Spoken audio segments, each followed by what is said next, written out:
What's up, everybody? This is Cool Game 24 here.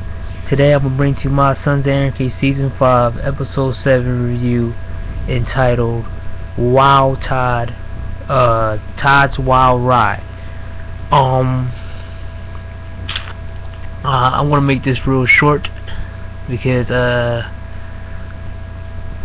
technical problems. So let's see. The highlighted characters of this episode are, let's see, Jax, Gemma, and Clay. Yeah, I'm just gonna keep it small. Let's start off with Gemma. This episode shows that Gemma is losing herself. She losing grip on the sons. She losing grip on her family, and she losing grip on everything else in her life. She longs for someone to be next to her ever since she lost Clay. Clay was the person, you know, the most devious, kind of, I don't know, kind of like her best puppet, her best work. And when Clay turned on her and beat her ass in season 4, she didn't have anybody else, and she's lasting on to other people and causing them problems, and she causing the club problems as well. This is the weakest that you've seen Gemma ever since. This is probably at the same level when she got raped on season 2, but this is something that she dealing with, you know, she dealing with it like constantly right now, because the club is going in a new direction, and she knows that the club, the future of the new club has no, she's not in this future. She's not in the new Sons, and she's not in the new Sam Crow's future of what Jack's trying to make it.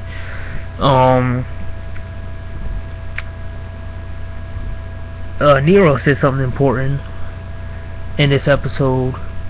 He said to Jax, he said, people, women like your mother, they can't survive without their family. And he was kind of right, because look at her now. You know, she is lost without her family, but now also she is lost without the people around her, so she can manipulate. So she has no real power anymore. She's just a train wreck, like Jax said. Jax, he's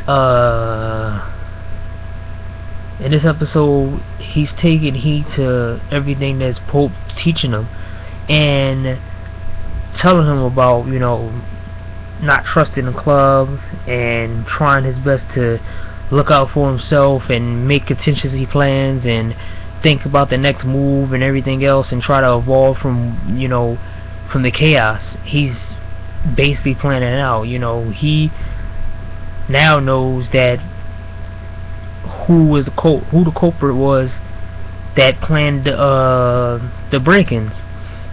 He confronted that culprit, and you know, he let's see, man, I'm trying to be like, you know, not trying to spoil it, but yeah, he confronted the 3 nomads, and you know, he played it off like he didn't know that they did the break-ins, but you know, he was trying to be clever with it.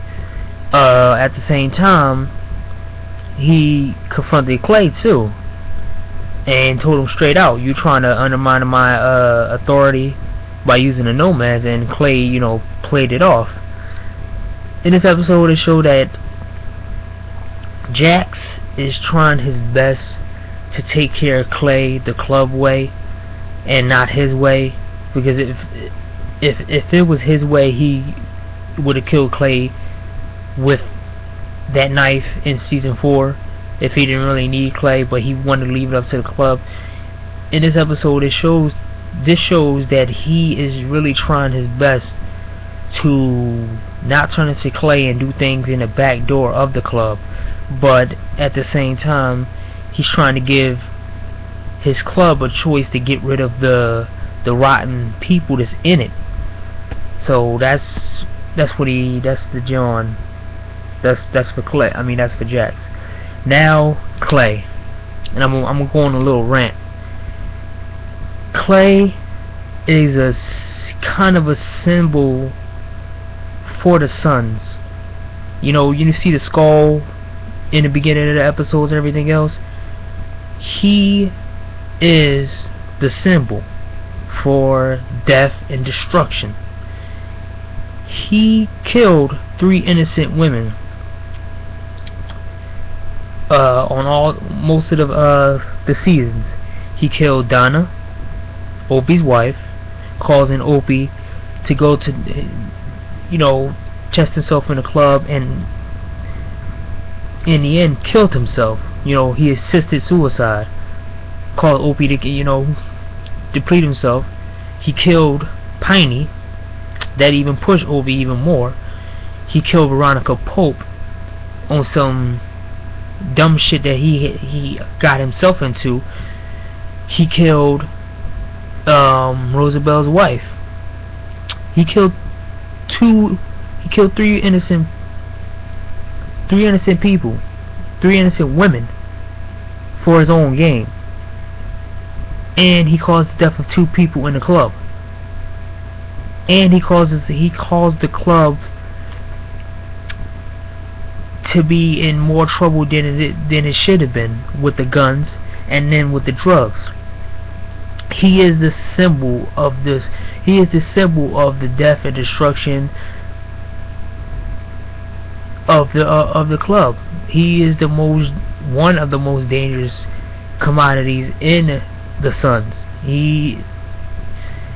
Every time he plans something out, and someone ends up dying.